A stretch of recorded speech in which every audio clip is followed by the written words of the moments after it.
하나님의 말씀은 요한일서 4장 7절부터 10절까지 교독하십니다. 사랑하는 자들아, 우리가 서로 사랑하자. 사랑은 하나님께 속한 것이니 사랑하는 자마다 하나님께로 나서 하나님을 알되 사랑하지 아니하는 자는 하나님을 알지 못하나니 이는 하나님은 사랑이심이라. 하나님의 사랑이 우리에게 이렇게 나타난 바 되었으니 하나님이 자기의 독생자를 세상에 보내심은 저로 말미암아 우리를 살리려 하심이니라. 사랑은 여기 있으니 우리가 하나님을 사랑한 것이 아니요 오직 하나님이 우리를 사랑하사 우리 죄를 위하여 화목제로 그 아들을 보내셨음이니라. 아멘. 하나님 말씀을 우리가 깊이 듣고 또 깨닫고 거기서 믿음을 얻는 것이 참 귀한 일입니다.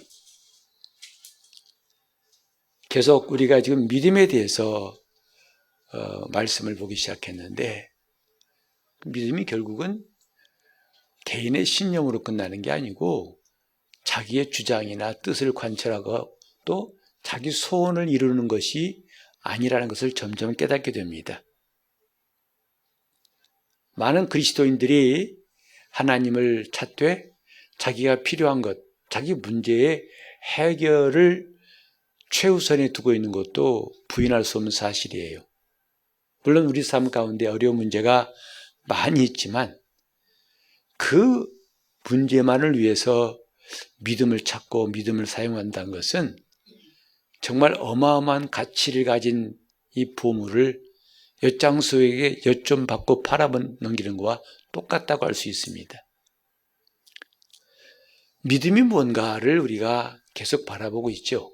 믿음은 그냥 믿습니다 하는 게 아니라 하나님 말씀에 대한 지정의, 내 전 인격의 반응이라고 했습니다. 그래서 마음을 다하는 것이, 그래, 마음을 다하여 하나님을 사랑하는 것이 그게 믿음이라고 성경은 가르치고 있죠. 자, 그래서 우리가 여기서 마음을 다한다는 것이 자칫하면 열정, 자기의 뜨거운 감정만을 솟구치는 주체할 수 없는 그런 감정만을 느끼기 쉬운데 그것은 지적으로도 동의하고 정서적으로도 물론 동의하고 의지로도 동의해서 행동하는 것까지를 포함한다고 우리가 성경에서 함께 봤습니다. 이러려면 내 자신을 부인하지 않고는 안 된다는 것. 자기를 부인하지 않고는 그건 결코 신기루를 쫓는 것 같아서 잡힐 듯이 될 듯 같은데 안 되고 그런 일들을 반복하는 게 참 허무하지 않습니까? 우리는 하나님 앞에서 이렇게 나를 부인한다는 것 결코 쉽지 않다는 것도 압니다. 그래 이것은 그를 사랑할 때, 하나님을 사랑할 때만 자기를 부인할 수 있는 거죠. 사랑하지 않으면 자기를 부인한다는 것은 괜한 소리에 불과합니다. 순간의 감정에 불과한 거죠. 우린 지난 시간 여기까지 하나님을 사랑하는 것에 대해서 사랑하면 결코 그의 계명이 무겁지가 않더라. 사랑하지 않으니까 조그만 것도 귀찮고 싫고 무겁더라. 우린 잘 그걸 이해하고 있습니다. 근데 중요한 건 뭐냐면 그 다음 이야기인데요. 사랑하는 거. 우리가 주님을 사랑해야 나를 부인할 수 있고 내가 마음을 다할 수 있지요. 근데 사실 우리가 주님을 사랑한다는 것은 불가능한 일이에요. 첫째는 보이지도 않고 둘째는 보인다 하더라도 우린 그렇게 사랑할 능력이 없어요. 그런데도 교회 와서 주님을 사랑합니다. 찬송하고 그러나 얼마 후에 자신이 느껴요. 그 공허한 마음. 정말 주님을 사랑했는가? 아니면 그 분위기에 내가 쓸려서 그렇게 말했던가? 이렇게 엎치락 뒤치락 하는 모습을 우리는 참 익숙하게 보아하고 있습니다. 자, 주님을 사랑하는 것. 여러분, 주님을 사랑하십니까? 원래 일부는 반응 안 한 게 당연해서 얘는 가만히 있을게요. 무언의 말이 동의한다고 믿을 테니까. 그 정도 의사소통이 하고 있으니까. 주님을 사랑하느냐 하고 묻는다 때 정말 주님을 사랑합니다 하는 사람. 물론 저는 아까 여러분이 답해도 좀 걱정할 뻔했어요. 왜? 과연 그 말이 얼마만큼 진실일까? 우리는 우리 거짓됨을 잘 알잖아요. 사람 앞에 거짓되는 것도 허망한데 하나님 앞에 거짓된다는 것은 정말 이건 위험천만한 일입니다. 우리는 주님을 사랑할 수 없어요. 그죠? 사랑할 수 없습니다. 아니, 눈에 보이는 형제도 사랑하지 못하는데 어떻게 눈에 안 보이는 하나님을 사랑할 수 있습니까? 솔직히 말해서. 근데도 성경은 하나님을 사랑한 사람들의 이야기가 나오고 있고 또 우린 기독교 역사를 통해서 그를 사랑해서 순교한 사람들의 이야기를 부지기수로 듣습니다. 사랑할 수 없는데 사랑한 사람들의 이야기 있다는 게 이게 신기하지 않습니까? 오늘은 그 부분을 말씀을 좀 함께 보려고 합니다. 주님을 사랑하는 거 사실 우리는 사랑한다면 아무 문제가 안 돼요. 우리 대인관계도 없고 우리 서로 사랑한다면요 문제 될 것이 아무것도 없어요. 반대로 왜 문제가 많냐? 그만큼 사랑하지 않기 때문에 문제 나온 거죠. 사랑하지 않으니까 꼴 보기 싫고 사랑하니까 밉고 사랑하지 않으니까 괜히 판단하고 싶고 괜히 마음이 좀 강팍해지는 거죠. 사랑하는 것. 사랑할 수 없는데 하나님을 사랑한 사람들은 왜일까 하는 것이 오늘 우리의 관심의 초점입니다. 그냥 그들은 연기한 걸까? 아니 어떻게 죽으면서까지 연기하겠습니까? 거짓말도 유분수지 죽는 데까지 거짓말하겠습니까? 그렇게 강팍한 아주 난폭한 사형수도 사형장 앞에서는 진실하고 눈물을 흘린다는데 누가 그렇게 죽기까지 거짓말하겠습니까? 분명히 성경에는 주님을 사랑한 베드로 또 제자들도 주님을 사랑했고 주님을 섬겼던 많은 제자들도 주님을 사랑했다고 나와 있어요. 이것이 과연 어디서 막혀 있을까? 우리가 좀 왜 안 되고 왜 그들은 됐을까? 오늘 이 본문에 답이 나와 있죠. 원래 우리는요, 나에게 잘해준 사람에게는 잘하기는 쉽습니다. 주님도 말씀하시죠. 악인들도 자기를 선대한 자에게 선대하지 않느냐. 누가 나에게 자꾸 주고 잘하는데 왜 그를 싫어하겠어요? 근데 그런 아무 대가나 조건도 없이 사랑한다, 선대한다, 이건 할 수 없는 게 우리 모습이에요. 정직한 모습이에요. 하나님은 이것을 무시하지 않으십니다. 너 그래도 사랑해. 이게 아니거든요. 우리 지난 시간에도 봤지만 율법은 강령이 사랑이다 그랬죠. 사랑이기 때문에 그 사랑이 있다면 모든 계명들을 지킬 수 있다는 것이었는데 하나님을 사랑하는 것, 이것이 왜 어려운가? 너무나 당연하다는 것입니다. 왜 할 필요가 없어요. 근데 이렇게 하나님을 사랑하는 게 불가능한 우리에게 이게 가능하도록 하신 이가 하나님이신데 그게 뭐냐면 그가 먼저 우리를 사랑하신 거예요. 우리를 선대하신 거예요. 이 본문에도 나와 있지 않습니까? 하나님께서 11절에도 우리를 사랑하셨은즉 했어요. 우리가 서로 사랑하는 것이 마땅하니라. 그분이 사랑하셨기 때문에 우리가 그분을 사랑할 수 있다는 거예요. 그래서 우리는 잘 이해할 것은 뭐냐면 아무것도 없이 오늘 교회 나와가지고 이런 하나님의 사랑을 받은 확신도 없이 하나님을 사랑한다는 건 황당한 이야기고 그건 한심한 이야기예요. 먼저 그분의 사랑을 받은 사람이 사랑합니다. 찬송가에도 그런 게 있죠. 그 사랑 받은 사람만 그 사랑 알도다 하는 가사가 있어요. 그 사랑을 받았으니 사랑하는 것이지 우리가 맨 처음 사랑한 게 아닙니다. 우리 한번 요한일서 4장 19절부터 보고 시작할까요? 요한일서 4장 19 시작. 우리가 사랑함은 그가 먼저 우리를 사랑하셨습니다. 그가 먼저 우리를 사랑하셨다고 했어요. 그래서 우리가 그를 사랑하는 것이다. 우리는 하나님 앞에서 순서를 바꿔놓으면 신앙도 역주행하면 반드시 문제가 생긴다는 것. 도로에서 역주행하면 사고 나듯이 그가 우리를 사랑하셨기 때문에, 먼저 사랑하셨기 때문에 우리를 사랑하신 것이다 라고 말씀합니다. 인간은 아무 조건 없이 그냥 사랑할 수 있는 존재가 아니에요. 사랑받아야만 사랑할 수 있는 겁니다.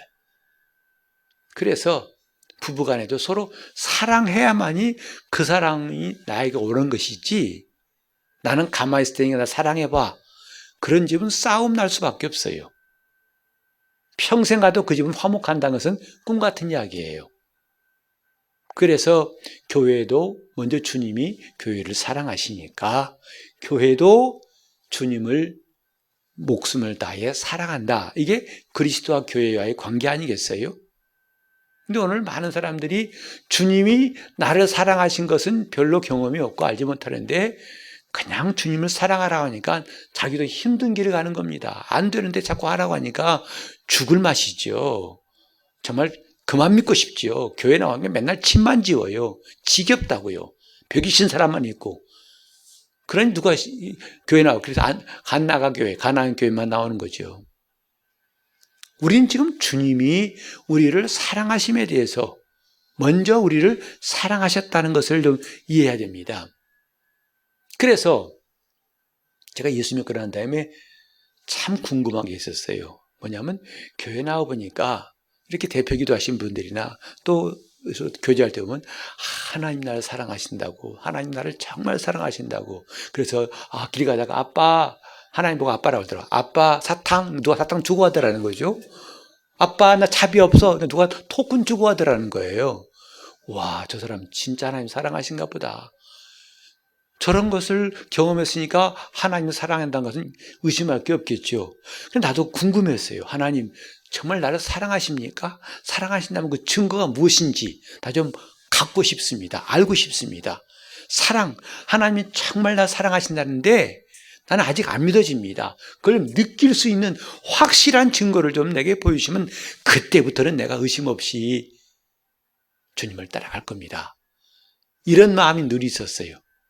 근데 어느 날 성경 보는데 정말 이 말씀이 확 들어왔어요. 그게 뭐냐면 로마서 5장 8절이에요. 함께 같이 읽어볼까요? 5장 8절. 우리가 아직 죄인 되었을 때 그리스도께서 우리를 위하여 죽으심으로 하나님께서 우리에 대한 자기 사랑을 확증하셨느니라. 이 말씀이 얼마나 확실하게 내게 다가오든지 하나님 나를 사랑하신다는 증거를 보이셨더라고요. 그건 토큰 하나 준 것도 아니고 사탕 준 것도 아니고 또 그 다음에 내가 정말 필요한 거 기도했는데 그 응답이 눈앞에 기가 막히게 생긴 거 그것도 아니었어요. 그건 이미 지나간 옛날 한때의 사건이었지만 희미하지 않고 녹슬지 않고 지워지지 않는 증거가 있더라 이 말이죠. 그리스도께서 우리를 위하여 죽으신 것이 하나님이 나를 사랑하신 확증이다. 그걸 보고 그리스도의 십자가는 옛날 이야기가 아닙니다. 그가 십자가에 죽으신 것은 희미한 것도 아니고 지금도 생생하고 하늘나라 할 때까지도 지울 수 없는, 누가 부정할 수 없는 영원한 증거 아니겠어요? 그래서 제가 그때 박수를 치면서 아멘 한 겁니다. 내 감정 수시로 변해요. 어떤 때는 정말 하나님을 사랑하시는 것 같아. 그때 기쁘다가도 어떤 때는 마음이 싸식어져가지고 정말 사랑하시나 몰라 하고 투정 부리기도 한다 이 말이죠. 그런데 그건 내 감정이었다고요. 그보다 더 깊은 진실이 뭐냐 하면 하나님이 나를 사랑하신 증거는 그리스도께서 십자가에 우리를 위해 죽으신 것. 그것이 하나님이 나를 사랑하신 증거였더라. 자, 여러분, 발렌타인데이. 여기 가운데 별로 그런 날에 관심 없는 분도 많은 것 같은데, 또, 그럼 그럽시다. 생일, 그 다음에 결혼 기념일. 그때 혹시 선물 뭐 할까 고민하신 분 있어요? 뭘 선물해 줄까? 뭐가 좋을까? 물론 가성비도 좋고, 가성비는 좋은 게 아니야. 정말 상대방이 감동하면 기가 막히게 해서.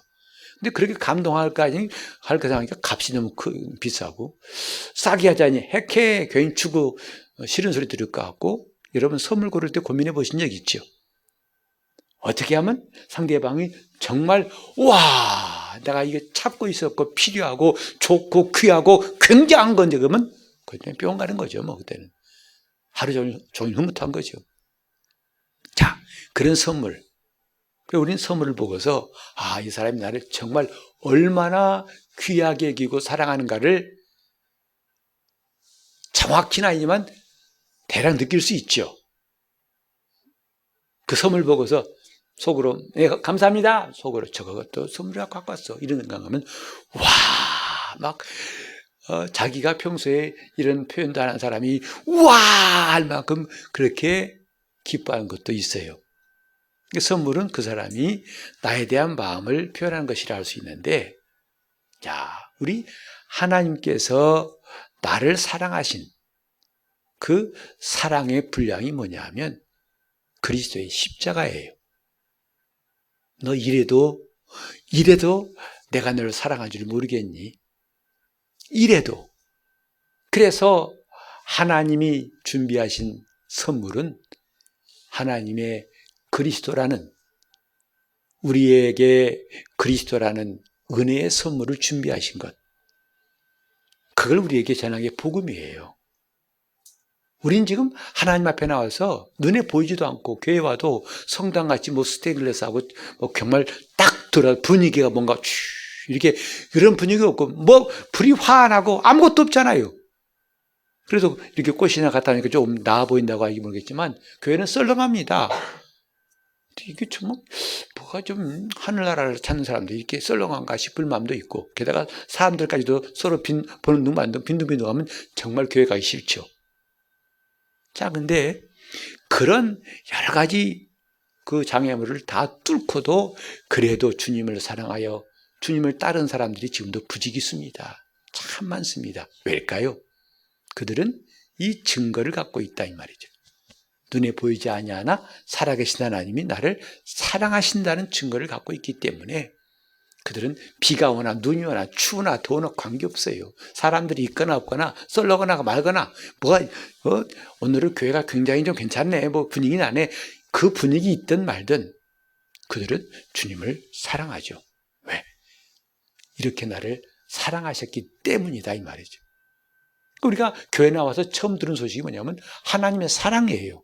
그 사랑이 뭐냐? 그냥 감정적인 사랑 정도가 아니라 그분의 은혜라고 말하는 사랑이에요. 죄인들을 위해서 그가 값을 대신 지불했던. 근데 그 값 지불하신 분이 값만 지불하신 게 아니라 자기 몸을 통째로 주셨다는 게 이게 충격적인 게 아니겠어요? 돈 많은 부자가 자기 돈의 일부를 주면서 적선한 정도가 아니라, 아니 글쎄 그분이 자기를 통째로 목숨을 내줬다고 하더라고요. 그게 하나님의 은혜예요. 자, 우리 한번 요한복음 15장 13절 보면은 그 사랑의 분량 함께 읽어볼까요? 사람이 친구를 위하여 자기 목숨을 버리면 이에서 더 큰 사랑이 없나니. 더 할 수 없는 사랑이 뭐냐 하면 친구를 위해서 목숨을 버리는 것이다. 주님께서는 고난당하시기 전에 이미 말씀하셨어요. 내가 줄 선물은 이거야. 내가 너희를 사랑한 것은 이만큼이야 하는 것을 보여주신 것이 바로 이 말씀이에요. 친구를 위하여. 그러니까 주님은 제자들을 향해서 너희는 나의 친구라. 다시는 너희를 종이라 하지 않고 친구라 하였노니. 종은 주인의 한 일을 알지 못하지만은 친구들은 다 알기 때문이다. 난 너희를 이제 친구라 한다 해놓고 이 말씀하신 거예요. 사람이 친구를 위해서 목숨을 버리면 이에서 더 큰 사랑이 없나니.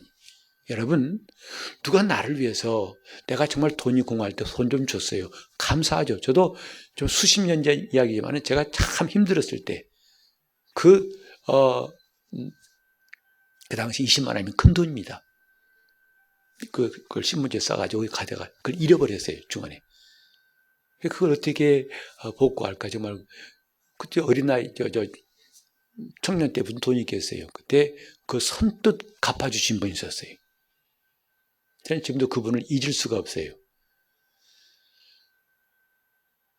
별로 그렇게 잘하신 분도 아니었는데, 예, 그렇게, 참, 50년이 다 돼가지만 잊을 수가 없죠. 자, 나를 위해서 누가 그렇게 아주 긴급할 때 돈을 대신 내준 것. 더 나가서 누가 나를 위해 매 맞았어요. 내가 맞아야 할 매를 대신 맞았을 때 얼마나 고맙겠어요. 근데 더 나가서 나를 위해서 목숨을 내줬다고 할 때 이것은요, 이건 정말 말로 다 할 수 없어요.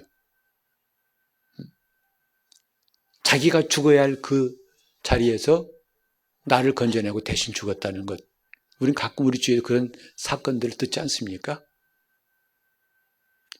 하나님이 우리에게 보이신 게 뭐냐 하면 사람이 친구를 위해서 자기 목숨을 내어주면 더 큰 사랑이 없다. 이게 주님의 십자가였다 이 말이죠. 그리고 이것은 어디서부터 비롯되었냐 하면 주님께서 십자가 달리실 때 하신 말씀 가운데 하나가 엘리 엘리 라마 사박단이에요. 나의 하나님 어찌에 나를 버리셨나이까. 이 말씀 가운데는 아버지와 아들의 그 말로 다 할 수 없는 비밀, 뜻이 담겨 있어요. 뭐죠? 아버지가 그 사랑하는 아들을 버렸다 이 말이에요. 아들을 버리고 다른 성경에는 로마서에는 그 아들을 내어주시기까지라고 표현되어 있지만 주님의 입에서 우리에게 알게 하시는 게 뭐냐면 나를 버리셨다. 아들을 버리셨어요. 그래서 그를 십자가에 죽게 하셨고 그것이 하나님이 우리를 향한 자기 사랑을 확증하신 것이다. 도대체 하나님은 어떤 분이신가? 이렇게 인간이 이해할 수 없는 어마어마한 분량의 사랑을 보이신 분이라는 거죠. 어떤 분이시길래 하나님의 성품을 내가 대략 이런 하나님의 사랑을 느낄 수 있는 구약의 세 가지의 그분의 성품이 나오는데 하나씩 볼까요? 첫째는 뭐냐 하면 그분은 바로 오래 참으신다는 거예요. 하나님의 사랑의 첫 번째는 오래 참으시며 우리 같이 한번 성경 보겠습니다. 베드로전서 3장 20절을 읽겠습니다. 그들은 전에 노아의 날 방주 예비할 동안 하나님이 오래 참고 기다리실 때에 순종치 아니하던 자들이라. 방주에서 물로 말미암아 구원을 얻은 자가 몇 명뿐이니 겨우 8명이라. 하나님이 노아 홍수 때 갑자기 아이 저것들 하고 한 게 아니에요. 오래 참으시는 중이에요. 그래도 그분의 마음에 그래도가 몇십만 번, 몇억 번 반복될지 몰라요. 오래 참으실 때.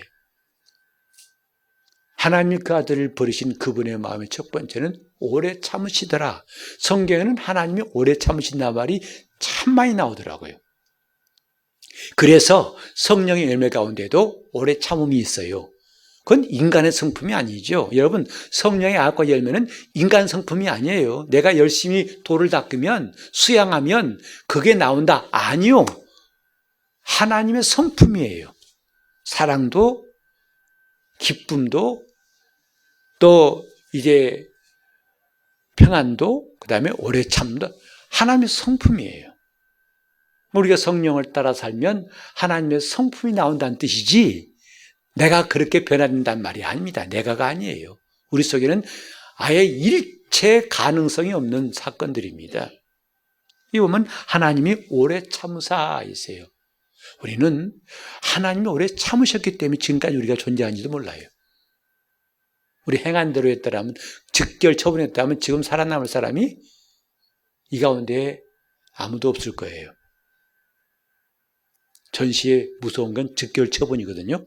재판도 없이 처형하는 것을 말하는데, 하나님은 오래 참으사, 우리가 불순종한 걸 오래 참으사, 우린 그걸 부모님을 통해서 알 수 있어요. 부모가 자식을 볼 때 참지 않는 부모 있나요? 정도의 차이지 참지 않는 사람이 있냐고요. 꾹꾹 참죠. 때로는 매를 든다 할지라도 또 참습니다. 매들었다고 다 참는 거 끝인 게 아니거든요. 하나님은 오래 참으사. 하나만 더 보십시다. 자, 베드로후서 3장 15절을 보겠습니다. 3장 15절. 또 우리 주의 오래 참으심이 구원이 될 줄로 여기라. 우리 사랑하는 형제 바울도 그 받은 지혜대로 너희에게 이같이 썼고, 우리 주님의 오래 참으신 것이 구원이 되는 것이다, 이 말이죠. 오래 참으신 것. 같이 합시다. 하나님은 오래 참으시는 분이다. 오래 참으시는 분이다. 참 인간은 참을성이 없어요. 그러나 하나님은 오래 참으시는 것이 그분의 성품이에요. 두 번째로 아들을 내주시까지 우리를 사랑하신 그분의 성품은 두 번째 뭐냐면 노하기를 더디하시며예요. 자, 우리 출애굽기 34장 6절을 또 읽겠습니다. 여호와께서 그의 앞으로 지나가시며 반포하시되 여호와로라 여호와로라 자비롭고 은혜롭고 노하기를 더디하고 인자와 진실이 많은 하나님이로다. 하나님이 직접 입으로 말씀하신 거예요. 그분은 자비롭고 은혜롭고 노하기를 더디하신 하나님. 어쩜 우리는 정반대일까요? 하나님 오래 참으시는데 우리는 참지 못하고, 그분은 노하기를 더디하시는데 우리는 급히 성내고, 이게 바로 죄인의 속성인가 생각합니다.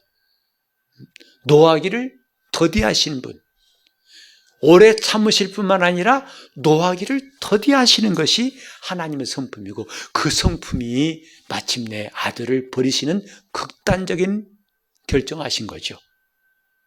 아들을 내어주신 이가 노하기를 더디하시고 오래 참으시고, 마지막으로 그분은 더 놀라운 게 뭐냐면 죄 사하기를 즐겨 하신다 했어요. 시편 86편 5절에 보겠습니다. 시편 86절. 주는 선하사 사유하기를 즐기시며 주께 부르짖는 자에게 인자하심이 후하심이로다. 여기 보면은 사유하신단 말이 좀 어려운 말이에요. 지금 별로 안 쓰잖아요. 그래서 다른 한글 성경 보니까 사죄하시기를 즐기시며 있어요. 죄를 사하기를 즐기시며, 또 다른 번역본에 보니까 기꺼이 용서해 주시며 이렇게 되어 있어요. 하나님이 누구시냐? 선하시기 때문에 죄 사해 주신 걸 즐겨하신다는 거죠. 여러분, 우리가 살면서 힘든 것 중에 하나 뭐냐면 용서하는 거잖아요. 그래서 오죽했으면 주기도문도 매일매일 그렇게 기도를 하신 거 아니겠어요? 우리 죄를 사해 줍시고 우리가 우리에게 죄 지은 자를 사해 준 것 같이 기도해야 할 만큼 우리는 이게 안 되는 문제라고요. 그리고 억지로 한번 용서했지만 그 오래 많이 남아있죠. 근데 놀라운 것은 하나님은 죄를 사하시는데 그걸 즐겨하신다는 거죠. 죄 사하기를 즐겨하시며 노하기를 더디하시고 오래 참으시고 죄 사하는 것을 즐겨하시는 그 하나님의 성품이 마침내 극단적인 결론을 내리신 게 뭐냐면 아들을 버리신 것이고, 아들을 버리신 하나님이 드디어 우리에게 보이신 것은 내가 이렇게 너를 사랑한단다.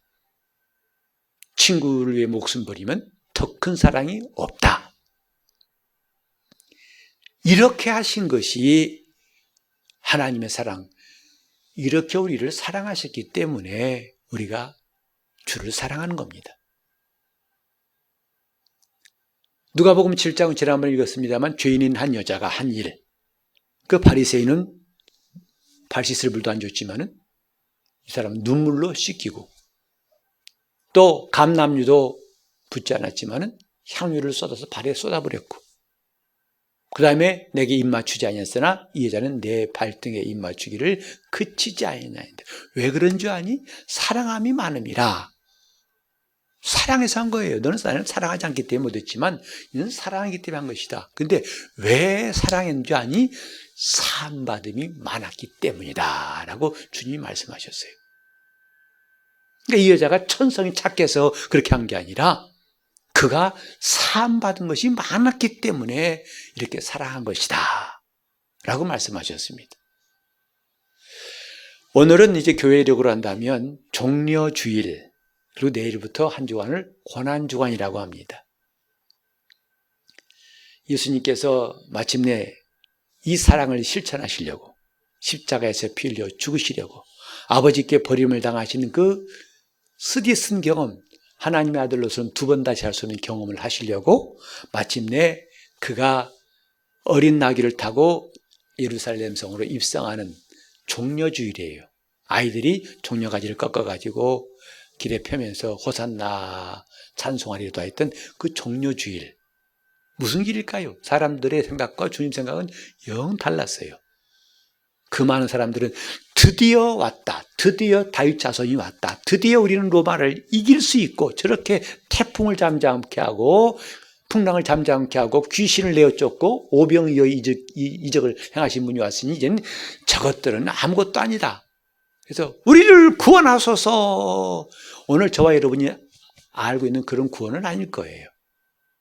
그러나 주님이 원하신 것, 지금 뜻하신 것은 이제 이 길이 그 수많은 선지자들에 의해서 예언되었던 것처럼 예루살렘 성에 들어가서 거기서 죄인으로 정죄받고 다시 나와가지고 십자가에 달리실 그 일이 지금 진행되는 것을 알고 계시고 있는 거죠.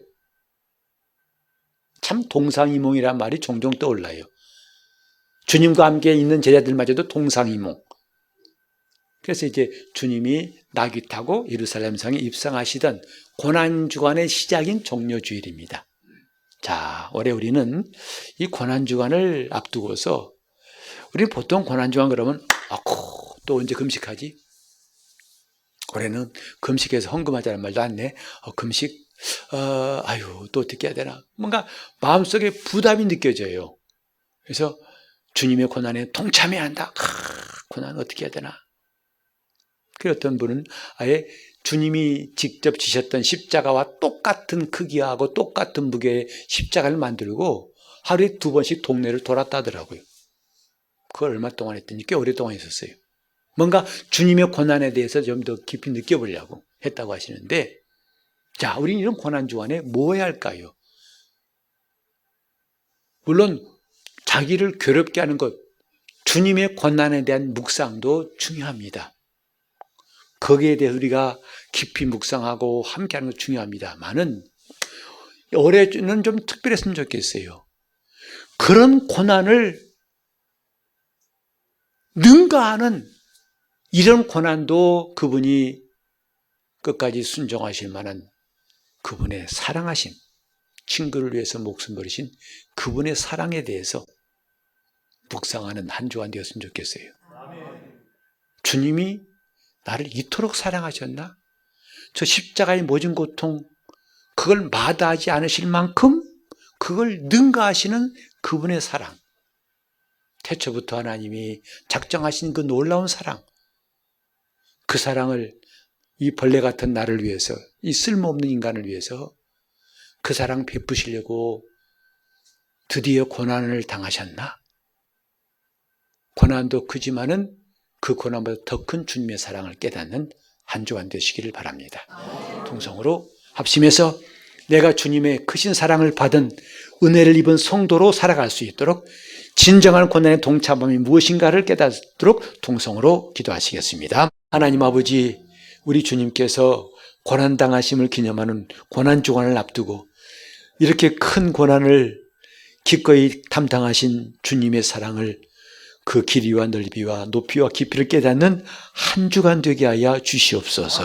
예수 이름으로 기도합니다.